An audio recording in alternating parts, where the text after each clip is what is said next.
Krishna, Hare Hare, Hare Rama, Rama Rama, Hare Hare.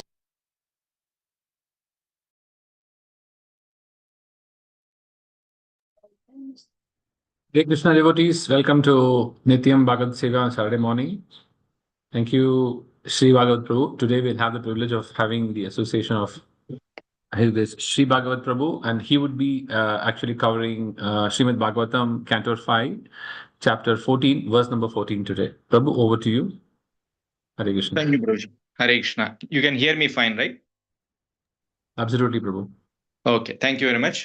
First of all, I thank the ICC Nityam Bhagavata Sevaya team for giving me this opportunity. So it's for my purification so that I can read and meditate on this verse.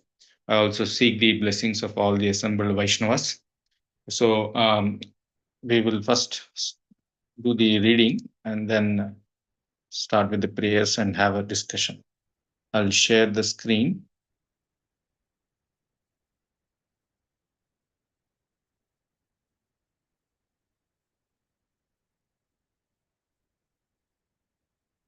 Can you see the screen, Prabhu? Not yet, Prabhu.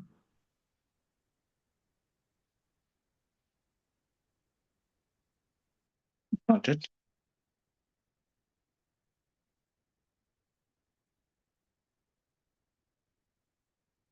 Just a minute. Sure, Prabhu. Still not. I think should be. Yes. Yeah. You need to just share the verse. Yeah. It is coming too small. If you can just make it begin a full screen. No, actually, I'm sharing on my mobile because some issues on the laptop. So Oh, okay. Prabhu, okay. Yeah, now it's fine. Now it's okay. I'll then do the landscape then. Yeah. It's fine, Prabhu. Prabhu, just give me a minute. I think I'll share it. It'll be Okay. easier, I think. Yeah, just give me a minute, Prabhu.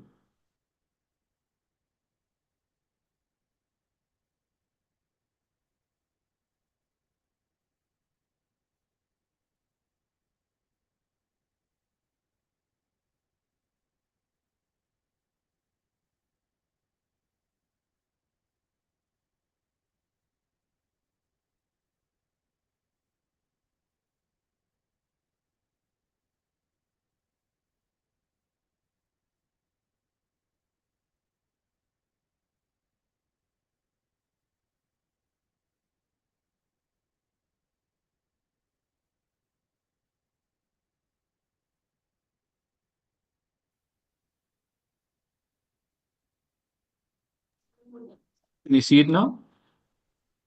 Yes, Prabhu. Yes, thank you very much. Thanks, Prabhu. Hare Yeah. Krishna.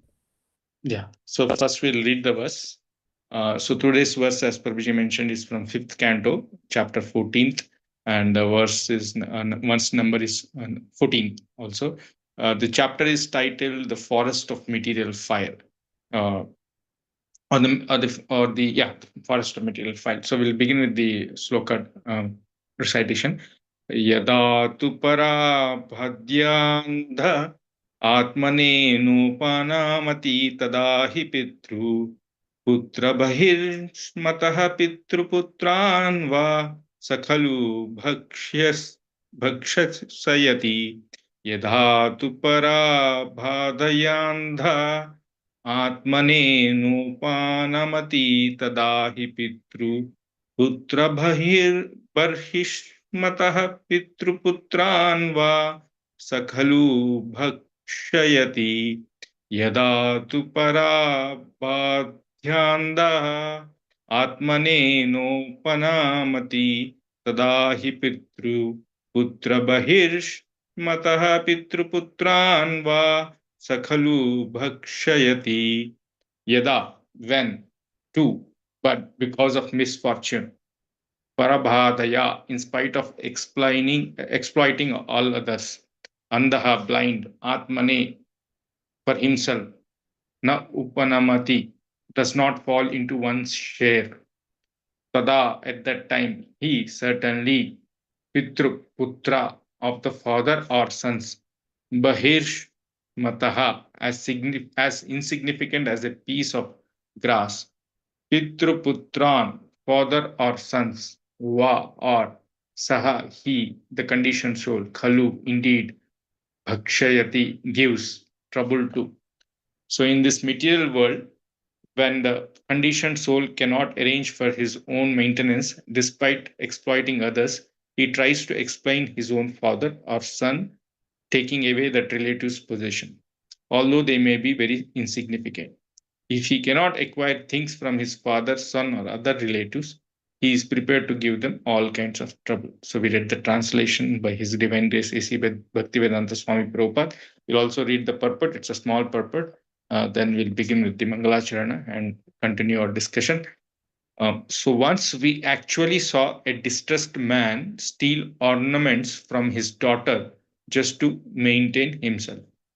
As the English proverb goes, necessity knows no law. When a conditioned soul needs something, he forgets his relationship with his relatives and exploits his own father or son. We also receive information from Srimad Bhagavatam that in this age of Kali, the time is quickly approaching when a relative will kill another relative for a small, far thing. Without Krishna consciousness, people will deteriorate further and further into a hellish condition wherein they will perform abominable acts. Thank you, Prabhuji, for sharing. We will do the Mangalachana prayers. Om Agnanatimirandasya Gnananjana Shalakaya Chakshurunmilitam Yena Tasmai Sri Gurave Namaha Sri Chaitanya Manobhishtam Sthapitam Yena Bhutale Swayam Rupa Kadamahyam Dadati Swapadantikam Vandeham Shri Guru Shriyutapadakamalaम् श्रीगुरून् वैष्णवांश्च श्रीरूपं साग्रजातं सहगणा रघुनाथान्वितं तं सजीवं साद्वैतं सावधूतं परिजनसहितं कृष्णचैतन्यदेवं श्रीराधाकृष्णपादान् सहगणललिता श्रीविशाखान्वितांश्च हे कृष्णकरुणा सिन्धो दीनबन्धो जगत्पदे गोपेश गोपिका कांता राधा कांता नमोस्तुते तप्तकांचन गौरांगी राधे वृंदावनेश्वरी वृषभानुसुते देवी प्रणमामि हरिप्रिये पाञ्चाकल्पतरुभ्यश्च कृपा सिन्धुभ्य एव च पतितानां पावनेभ्यो वैष्णवेभ्यो नमो नमः जय श्री कृष्ण चैतन्य प्रभु नित्यानंद श्री अद्वैत गदाधार श्रीवासादि गौर भक्त वृंद हरे Krishna Krishna Krishna Hare Hare Hare Ram Ram Ram Hare Hare. Once again, we welcome you all to Nityam Bhagavata Sevaya. So I was sharing that the title of this chapter is The Material World as the Great Forest of Enjoyment. And we have just discussed the 14th verse number 14. So previously 13 verses have been described. So this is the 14th verse. So here, as we all know, Sukadev Goswami is now explaining this the material world as the great forest, wherein one who enters, there is actually no way that one can easily come out. So why this has been told? Because Sukadev Goswami has been questioned by Parikshit Maharaj, and we also see in the previous chapter, 13th chapter, similar descriptions have been given, wherein the material life or world or the whole conception of material uh, way of living is being compared to a great forest. And it's a very common analogy where we see on a lot of places that's been written about. So previously in the 13th chapter, Parikshit Maharaj, when he was having this discussion with Sukadev Goswami, or rather, he was explaining the conversations with Rahuguna and Jada Bharat, the material world was explained as a forest fire, but more in an allegorical sense, means it's like more an indirect meaning. But here now, after inquiry from Parikshit Maharaj, he said, can you be please be more explicit, like can you tell more or rather he wants to hear more and more. So we can understand how Parikshit Maharaj is eager to understand the futility of the material existence. So now Sukadev Goswami, through this narration of this pastime, is explaining more in detail. So we understand that it was the analogy was given wherein the material world is compared to a dangerous forest, where ideally a merchant who is seeking profit goes in, but he faces many dangers. So as we know, there's nothing free in this world. Like if anything we want to acquire or earn, one has to go through a lot of hardships and struggle. So even for a small profit or some enjoyment, if one has to plan something, he has to go through uh, many painful exercises to achieve that plan, and also there is no guarantee that the plan will be accomplished. So that's what how the analogy begins.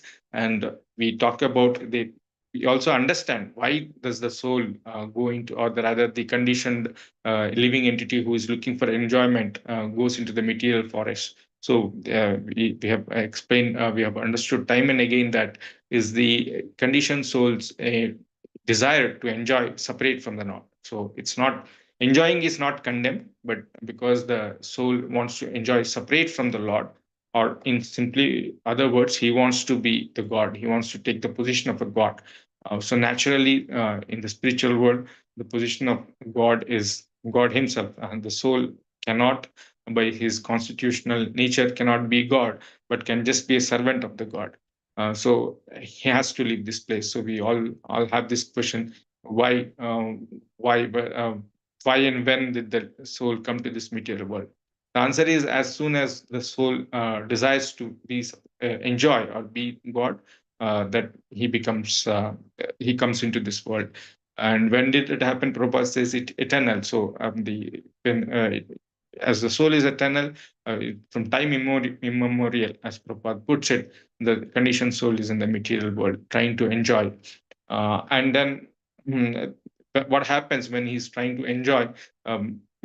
The soul goes through the cycle of birth and death, because um, as soon as one enters the material world, the soul gets a material body, and the material body is a network of desires being driven by the senses. So as we understand the word network, so network meaning there's many knots and many branches. It's so convoluted or so intricate that we can't even try to untie it. So as and it's also deeply binding the soul to the material world. So in this way, because of the huge demand of the senses and unlimited desires, because as soon as one enters the forest, it's not just one desire is fulfilled. One desire leads to another desire. So that's how the soul, by the combination of desires, as it says, karanam gunasangasya. So once the soul has a desire, so he gets attracted to in a particular mode, and because of that particular mode he acts in a particular way, and that creates the reactions in this life, as well as creates a body that is suitable for the soul to transmigrate in the next life. So this way the soul who entered the material forest is also undergoing the cycle of birth and death. So we may think that in the one or the conditioned soul may think that once he enters the forest, he can ensure that he can only think of desires that are more pious in nature or more in line with the Vedic scriptures or more dharmic, and can continue to enjoy the material nature. But as we also hear from Bhagavad Gita, that even the mode of goodness, being in a mode of goodness is actually not conducive for the soul. It can bind the soul to a so-called happiness, because here in this analogy and also in the previous analogy, we see that many items are listed, like how the family members are compared to ferocious animals, and then there are many disturbances, and many disturbances in terms of the senses, in terms of the anarthas. So we feel that the material world is in terms of only a place of suffering. But and then the suffering can only keep us. I mean, suffering keeps us bound to this material world. But the scriptures also explain, especially the Bhagavad Gita, that even happiness keeps us bound to the material world. So we may think that trying to adjust and being happy, or trying to lead a righteous life, will ensure that I will not fall into the pitfall or the dangers of this material world. But that's the irony of this material world, that even trying to lead a virtuous, pious life and trying to be happy oneself, or just being trying to help others, serve others, and make others happy in a pure material way, is also very dangerous and detrimental for the living entity. As because even a sense of duty and morality, performing just okay, I will just perform my duties and being moral, it still keeps, because one is doing karma and one is getting entangled in the reactions of that karma. Or if one may think, no, no, no, I don't want to do for sense gratifications, I will be just involved in gathering knowledge and wisdom of this material world. But once the life is gone, all the knowledge and wisdom acquired is of no use, because that would still not help us progress towards Krishna. So, likewise, if one may do a lot of philanthropy or charity, or take up cultural pursuits, or in a sense, all these things are not like, when we talk about the dangers of material world, we always think in a dimension wherein the soul is would be engaged in like upon sinful activities. But even pious activities or good natured activities are also in one sense a dangers that the material forest is posing for the conditioned soul. So in one, simply put, there are both sides of this coin. Like, it's just not the uh, bad that is lurking in terms of the danger for the living entity, but also good is also danger. Being good and doing good is also a danger, which is quite contrary to most general people think, that if you be good, do good, then things will be good for you, and it's a wonderful place to be, and we will have a good destination. But that's not the case, and which many devotees have been very nicely explaining. Like, we have heard the 13th chapter and also till now, and continue to hear that this is not the case. So, yeah, family as ferocious animals is also compared, but why? And that is what the crux of today's discussion. So, in today's discussion, what is mentioned is, if we look at the word to word, parabhadaya. So yada, when to, but because of misfortune. So the misfortune, what is this misfortune? We may think misfortune in terms of basic necessities, because here it is saying, in this material world, when the conditioned soul cannot arrange for his own maintenance despite exploiting others, he tries to exploit his own father. So the point of, or the point where family is mentioned as ferocious animal, is being explained a little bit more in detail. Like, one's own family member, we think that family members means it's a safe place. Like, we may get exploited or by others, we may not have trust in others, or we may also have a cheating tendency towards others. But generally, in terms of the blood relation, we think that those things don't exist. But as here it's nicely explained in the brackets, that but because of misfortune, the misfortune can happen anytime, and the misfortune is due to our past deeds, or misfortune can be due to our mind. Like, we'll discuss that in detail, what that misfortune is all about. So one tend to exploit one's own family members, and sometimes the irony is that the exploitation, it happens just for a very small thing, like, or it can be a momentary exploitation just to cover for today's needs, or just for a couple of hours needs. Like, we hear this, though it is said that Prabhupada is talking about, as in the Kali, in this age of Kali, the time is quickly approaching when a relative will kill another relative for a small thing. We have heard many a times in stories and Puranas, in scriptures, and also newspapers. We see a lot of incidents where today the family members kill one another.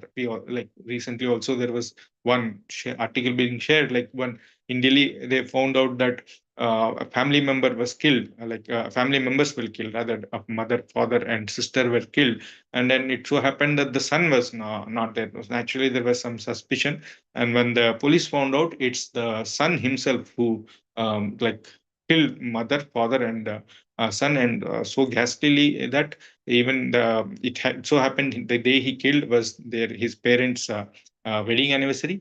And the reason, when we hear it, is so shocking that the parents were kind of uh, scolding him for being not being obedient, not being disciplined in his studies, or not being responsible, and they were always comparing him with his sister, and they would always tell that we would give not give anything, we'll give everything to sister. Your sister, you just go and you have to fend for yourself, the manage maintain yourself. So he took that seriously, and he killed his parents. So that's what the incident came into light. So it's not that the shastras are cooking up something just to create a fear psychosis, so that we can believe the shastras and take it up. It's just what is being written, happening or happened or will happen is just being written here.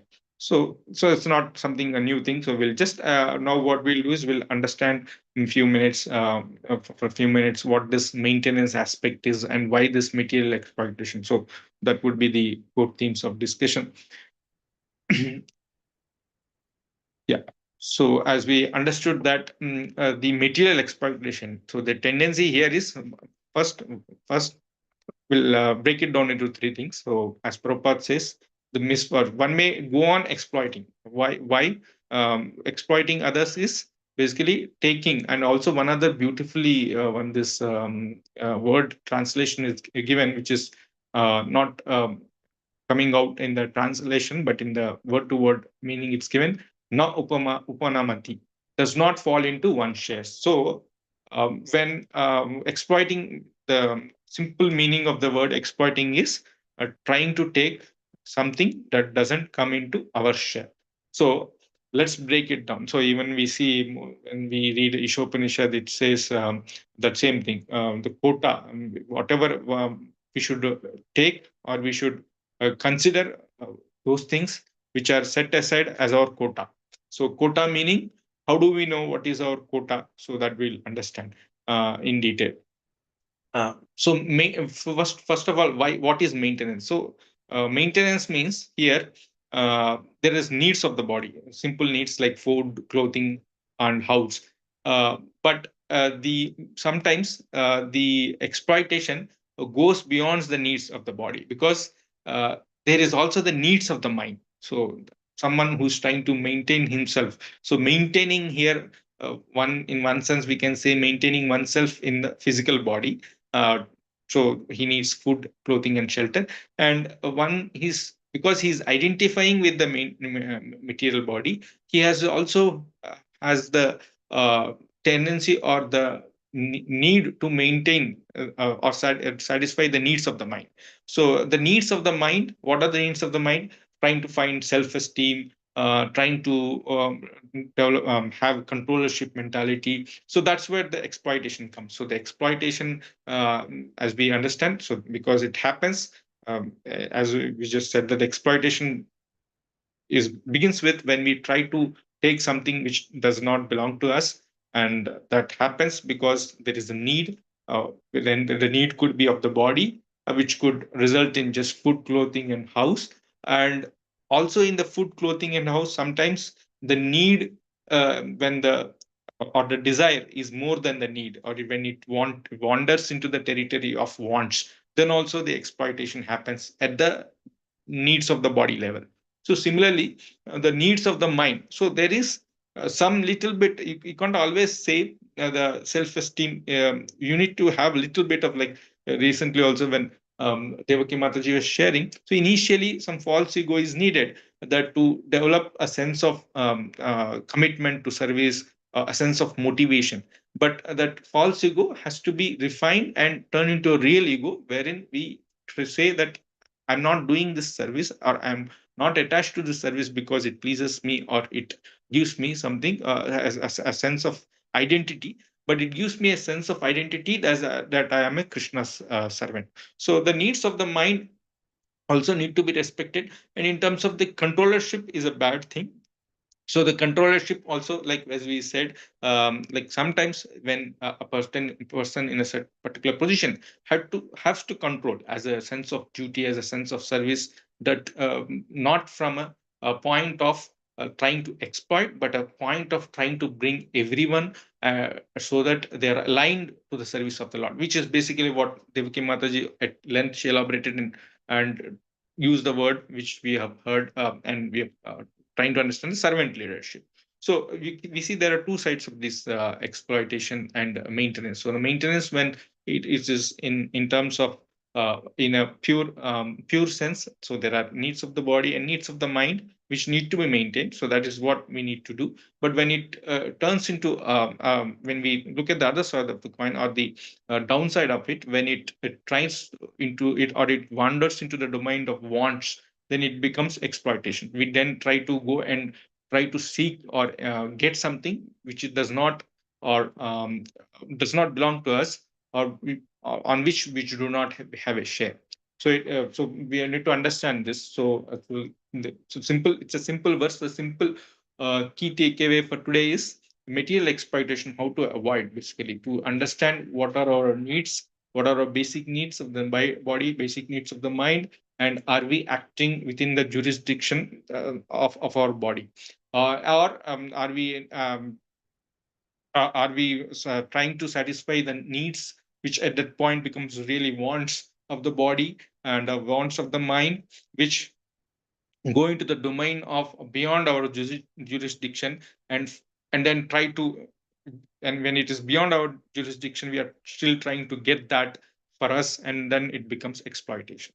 So simple understanding, so just a simple balance, check and balance for us to do, then for us to understand, are we transgressing the line of our needs, or are we trying to exploit others? Because it can so happen that in the name of service also, we can try to exploit others, because I want something to be done for my service. So these are some of the things very well explained by many of our Acharyas Prabhupada, and also many senior sannyasis, how to ensure that fine line is drawn.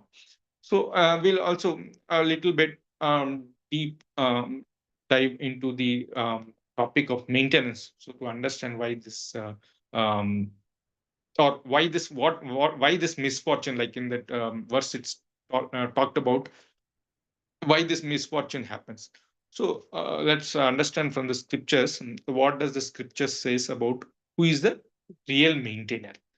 So in Bhagavad Gita, many places Krishna says, uh, um, bhokta cha bhartu. The word bhartu or bharta, the bharta means in one sense it's her husband in some languages, but the bharta comes from the word bhartu. Bhartu means one who maintains.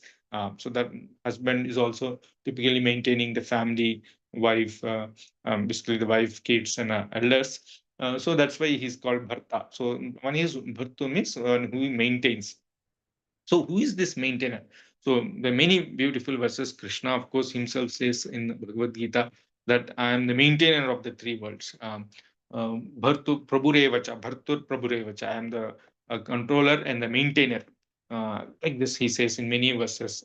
And even the great sages says that he's not just who is the maintainer of these worlds, so not just maintainer of one family, but the maintainer of the unlimited living entities, the trees, plants, the living entities like ants, and demigods. And what to speak about demigod, the chief of the demigods, like Lord Brahma, Lord Shiva, these the main demigods, the primary demigods, they are also being maintained by Lord Hari. So this is what it is mentioned.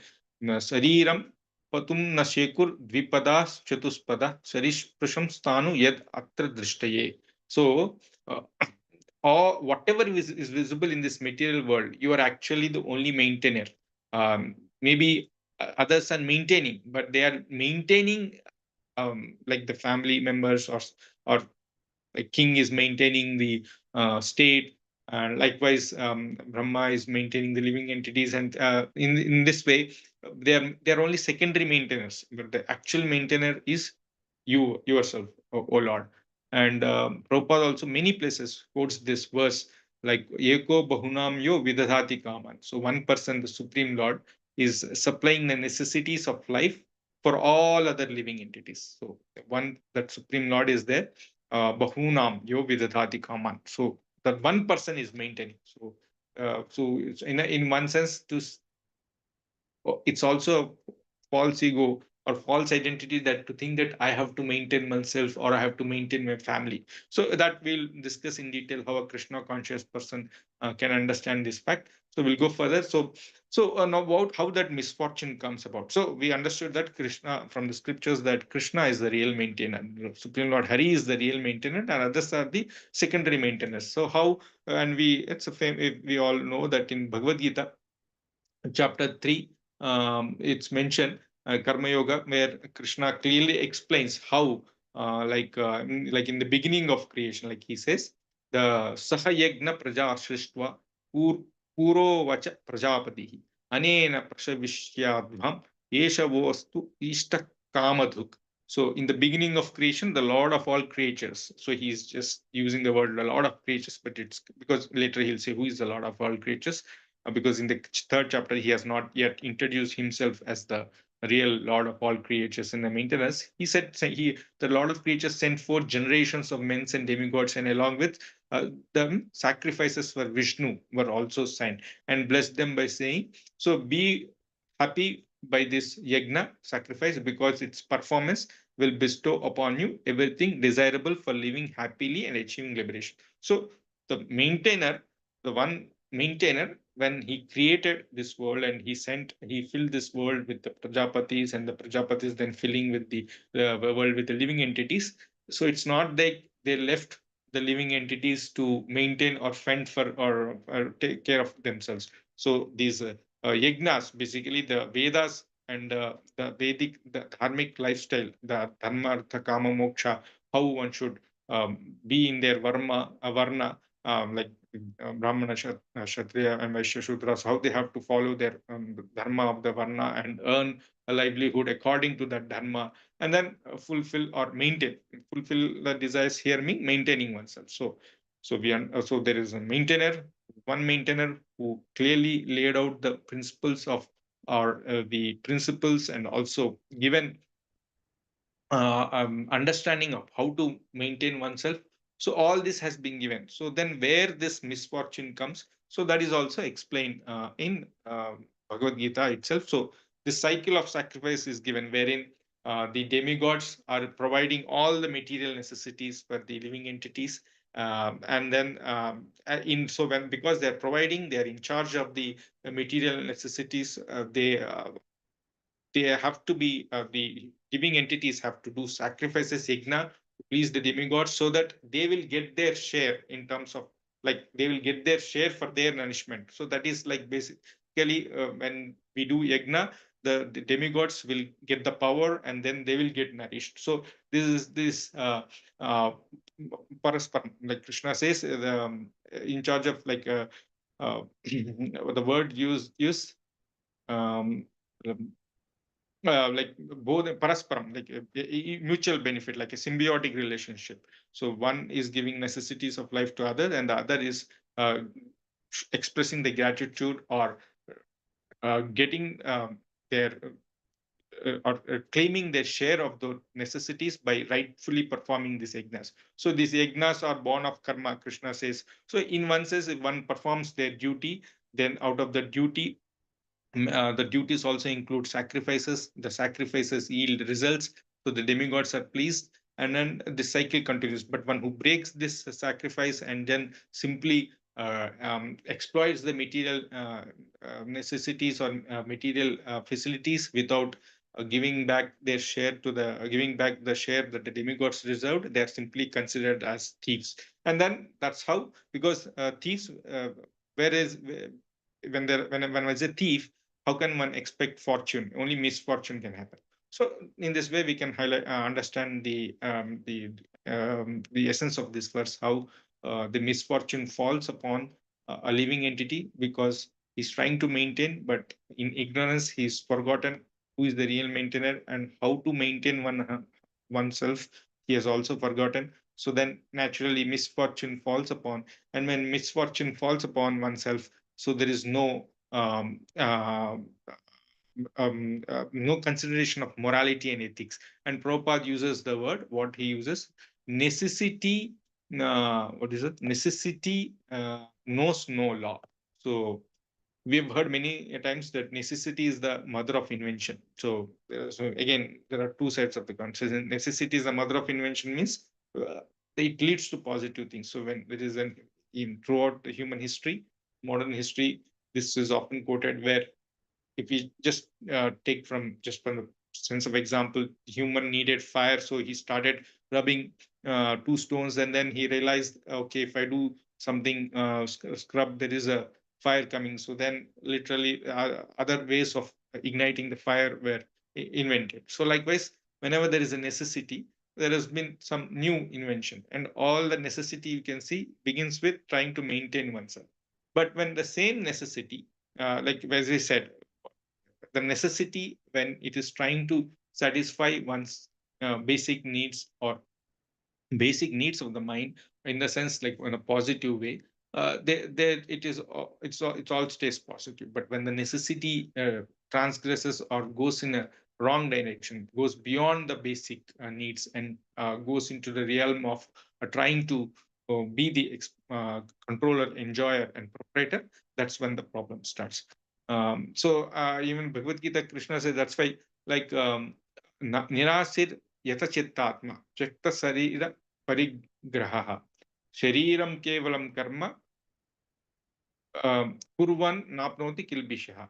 So one who is yet nirashir yatachittatma, one whose mind and intelligence are perfectly controlled. So like then only one can know what is a real necessity, what is a real need versus what is not a real need, or what is a demand. We can maybe use those words, needs and demand. So needs, one should try to be conscious to understand what are the needs and what are the demands. So that's why I say many devotees we have heard, like, first if you want to become Krishna conscious, the first of all we need to become conscious of our mind, conscious of our day to day thought process. So then only we can become Krishna conscious. And how to be conscious, so when our mind and intelligence are being controlled, so that's how we have this whole elaborate process of sadhana, this like initiation, like first we begin with bhajana kriya, sadhu sangha, adav shraddha, we start with faith, sadhu sangha, then we have association of devotees. We begin when we have a faith, either we go and seek the association of devotees, or the association of devotees uh, comes to us even when we are not seeking. Then our faith is further nurtured, and then we begin at a process, or begin the process, or we come to a stage where we take initiation. So initiation is, in one sense, like this process of purification, or trying to uh, practice on a day-to-day basis how to control our mind and intelligence, how to reconnect ourselves with Krishna, and how to tell Krishna that I have taken a lifelong commitment, please purify us. So from this exploitative mentality to serving mentality.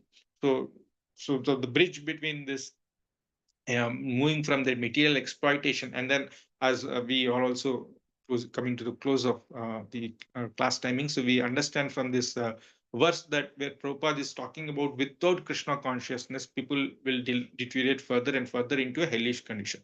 So this whole yeah the whole point of explaining the analogy of material, forest fire, and others is to help us understand how to also come out of this material forest fire. And then Krishna consciousness is projected as a solution, or is proposed as a solution rather.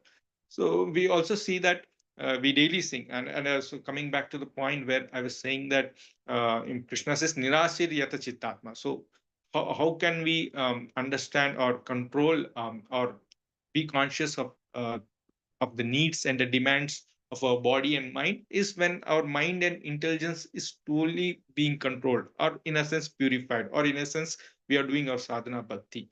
So that's where we also, as part of our first thing that we do, what do we do in a sadhana bhakti? In fact, so interesting that I just now it struck that we're discussing this. If we are sadhana bhakta, the first thing, sometimes I fail, many times I fail to do, you have to do the first thing in the morning is do Mangalarati. And then the Mangalarati begins with Samsara Dava Nalanida. Nalanidha Loka. Samsara Dava Nala. So Samsara Dava is the forest of material fire, or the cycle of birth and death, however we want to put it, right? Samsara Dava Nalanidha Loka. Pranaya Karunya Ganaganatvam Praptasya Kalyana Gunarnavasya Vande Guru Sri Charanarvindam. So perfect, I think perfect way to conclude our discussion today is so this, how can this material forest fire can be extinguished? So we also heard this. So the material, the living entity is compared to a spiritual spark. So really, can the spiritual spark, uh, can it really extinguish a material fire? No, right? So only Krishna can extinguish this material fire. And how? Like we just discussed. So in the form of Guru. So Guru in the form of Chaitya Guru within, and in the form of Diksha Guru as spiritual master without, Krishna comes and helps us overcome or come out of this material fire. So as we see, um, so the Krishna consciousness, so or our sadhana bhakti helps us go from one end of the spectrum to the other end, from material exploitation to spiritual servant, or servantership, or we can say in the sense that service attitude. So and the service attitude begins with humility and gratitude, because unless these two things are not there, as we also say, gratitude is the best attitude, and one who is not grateful is really grateful, because then we can always, um, why is one grateful? Because we've been talking about how Krishna is the real maintainer, and how he has given us so many things to maintain our needs of the body, um, and not the demands of the body and the mind. So when we have this gratitude and humility, so naturally we will be leaning towards serving others rather than exploiting others, because we then start to think everything, or not only think first, of course, is the first step is thinking, then the thinking will come into actions, and then actions will turn into seeing. Then we'll start to think, acting, and seeing everything in relationship with Krishna, and everything as Krishna's property, and Krishna's everything as is the existing for Krishna's pleasure. So that's how we need to transform from this material exploitation to spiritual um, uh, serving attitude. So and here also, because we're talking about Guru, so Guru is also explained as the, and then the the topic of material forest, material world as a forest, as a dense forest, as a forest with a blazing forest fire is always talked about in a similar way. The material world, or the is called, compared to a great ocean, wherein the only way for us to cross this great ocean is the ship of devotional service, and the ship is being driven by the spiritual master. The spiritual master is considered the able ship, and the favorable breezes are compared to as the Vedic scriptures, or basically the instructions of the spiritual master. So when one follows the instructions of the spiritual master, and one understands the temporary nature of material world, and focuses on our eternal relationship with Krishna, uh, then using this transformative power of bhakti yoga, or devotional service, or the sadhana bhakti, one can elevate one's consciousness from material exploitation to spiritual bliss, wherein one is completely engaged in the serving others and is in complete bliss. So maybe with that I will conclude. I'll just quickly summarize um, also, because it's a very small point, but I think a key aspect in our progress on our devotion service. So we understood what is being talked about in this verse, the material exploitation.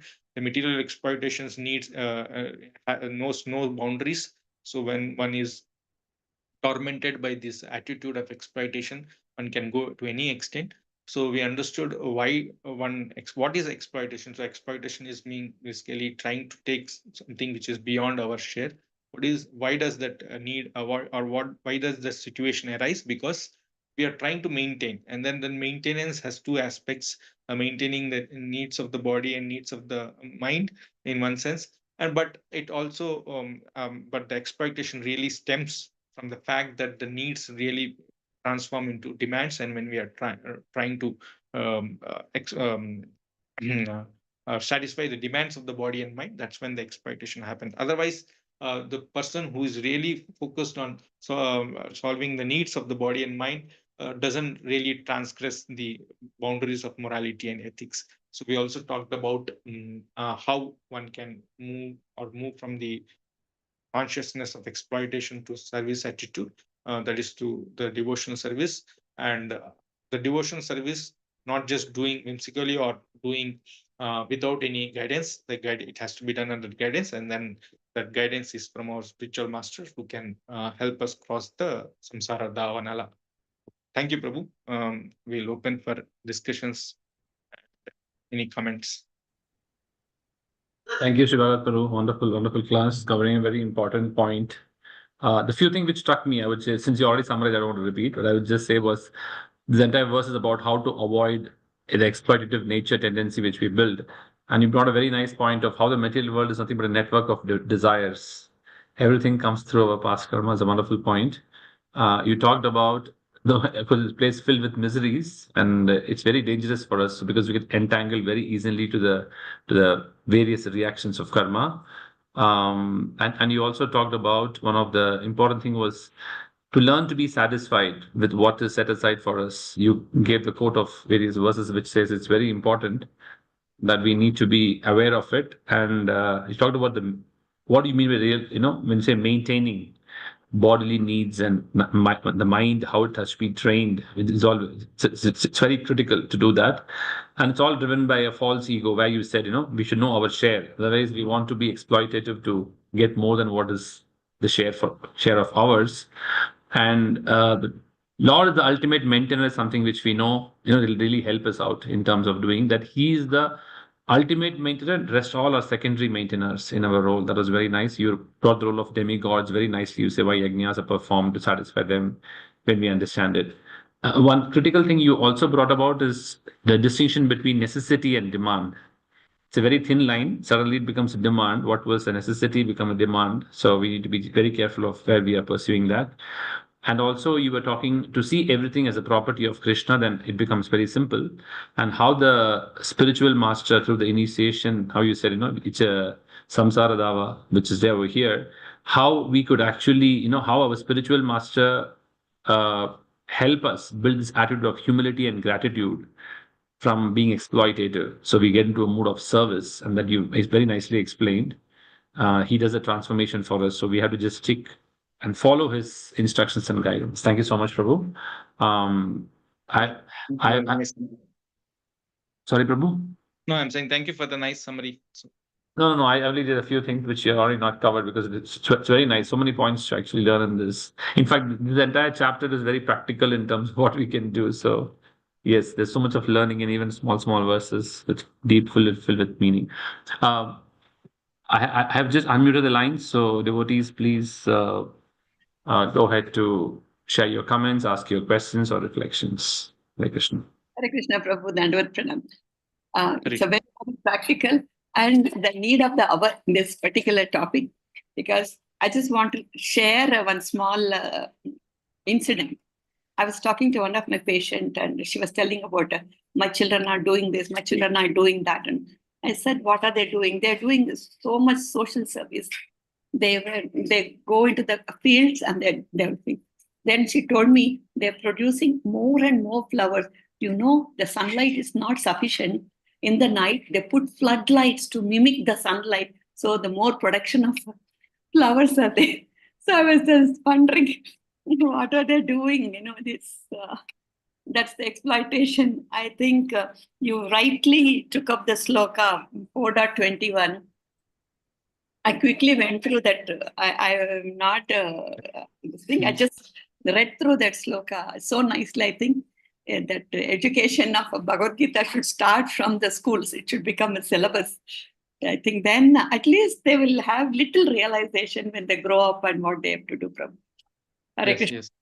Yeah. In fact, so many verses for connected to this that explains from Krishna himself. Like, who are we to talk about this verse? Lord himself explains so many things about the maintenance aspect, how to be satisfied, how to try to work within the jurisdictions. I mean, all this varna, ashrama, dharma are basically checks that Krishna has naturally put so that we don't transgress beyond or exploit others, basically both in terms of naturally restraining ourselves in terms of our needs. That's what actually if you see the subtle underlying principle of the varna dharma is why we should not do others duties. Is basically you're not giving yourself an opportunity to develop that needs or give an opportunity to your mind to change the needs into demands, because your varna may not entail one person to do other things even we are expert in doing, but it naturally poses a kind of a balance, gives a balance and a check for us to be restrained. So many things to learn from Bhagavad Gita, and the combination of Bhagavad Gita and Bhagavatam is I think excellent. Yeah, because Bhagavad Gita sometimes it goes in, it is explaining, but wonderful. I think this whole chapter 13 and 14 in combination with Bhagavad Gita versus Karma Yoga, that 12th chapter devotional service, and many other places, the divine and divine nature. If you read this, I think many will get more realizations than what I shared today. Very wonderful way to, I think, read these two chapters in combination, or these two books in combinations, especially this 13th, 14th chapter. Thank you, Prabhu. Dandavad Pranam. Hare Krishna.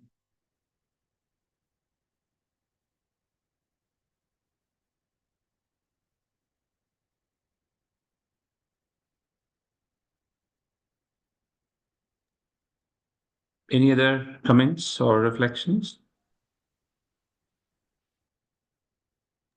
Okay, if you don't have any other questions, thank you, Prabhu. Thank you for the wonderful class, sharing a lot of reflections on this and making it very practical. And also thank you, devotees, for joining us on a Saturday morning. I really appreciate your participation and association. We just conclude with the Vaishnava Pranam. Vancha kalpatarubhyascha kripa sindhubhyev cha patitanam pavnebhyo vaishnavebhyo namo namah. Ananta koti Vaishnava bhakta vrinda ki jai. Jai. Jagadguru Srila Prabhupada ki jai. Nitai Gaur Sita Premanande. Hari Hari Bol. Tomorrow we'll be having class at 8:30 live from temple. Thank you. Hare Krishna.